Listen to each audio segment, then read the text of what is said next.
Hi friends, ഇന്നത്തെ നമ്മൾ പരിചയപ്പെടാൻ പോകുന്നത് ഇൻസ്റ്റാഗ്രാം ഹൈലൈറ്റ്സ് എന്ന ഫീച്ചർ എന്താണെന്നാണ്. അപ്പം ഈ ഒരു ഫീച്ചർ നിങ്ങൾക്ക് കിട്ടണമെങ്കിൽ നിങ്ങൾ ആദ്യം ചെയ്യേണ്ടത് നിങ്ങളുടെ ഇൻസ്റ്റാഗ്രാം ഒന്ന് അപ്ഡേറ്റ് ചെയ്യുക. ഈ ഒരു ഫീച്ചർ ഒരുപാട് നാൾക്ക് മുമ്പ് തന്നെ ഇൻസ്റ്റാഗ്രാം ലോഞ്ച് ചെയ്തൊരു ഫീച്ചറാണ്. പക്ഷേ പലർക്കും ഇതിനെക്കുറിച്ച് അറിയത്തില്ല വ്യക്തമായിട്ട്. അതുകൊണ്ടാണ് ഞാൻ ഇന്ന് ഈ വീഡിയോ ചെയ്യുന്നത്. കാരണം എൻ്റെ ഒരു ഇൻസ്റ്റാഗ്രാമായി ബന്ധപ്പെട്ട ഒരു വീഡിയോയുടെ താഴെ ഒരു കമൻറ്റ് വന്നിരുന്നു, how to enable Instagram highlights എന്ന് പറഞ്ഞ് ഒരു കമൻറ്റ് വന്നിരുന്നു. അതുമായിട്ട് ബന്ധപ്പെട്ടാണ് ഞാൻ ഈ വീഡിയോ ചെയ്യുന്നത്.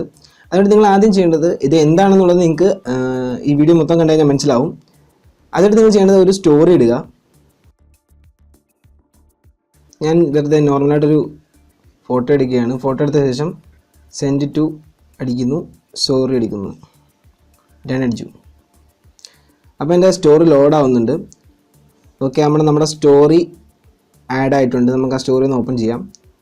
സ്റ്റോറി ഓപ്പൺ ചെയ്യുമ്പോൾ നമുക്കിവിടെ ഹൈലൈറ്റ് എന്നൊരു ഓപ്ഷൻ കാണാൻ സാധിക്കും. അതിൽ ക്ലിക്ക് ചെയ്യുക. ക്ലിക്ക് ചെയ്യുമ്പോൾ നമുക്ക് ആഡ് ടു ഹൈലൈറ്റ്സ് എന്ന് എഴുതി കാണിക്കുന്ന കാണാം.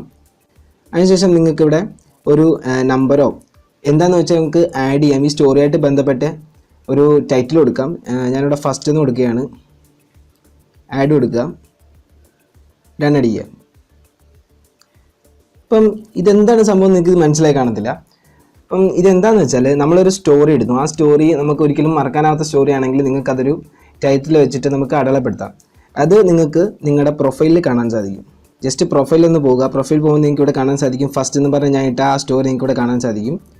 ഇതുപോലെ നിങ്ങൾക്ക് ഓരോ സ്റ്റോറീസ് ഇടുമ്പോൾ നിങ്ങൾക്കത് നിങ്ങളുടെ പ്രൊഫൈലിലേക്ക് ഹൈലൈറ്റ് ആയിട്ട് സേവ് ചെയ്ത് വെക്കാൻ സാധിക്കും. ഇതാണ് ഇൻസ്റ്റാഗ്രാം ഹൈലൈറ്റ് ഫീച്ചർ. ഇത് പലർക്കും അറിയില്ല.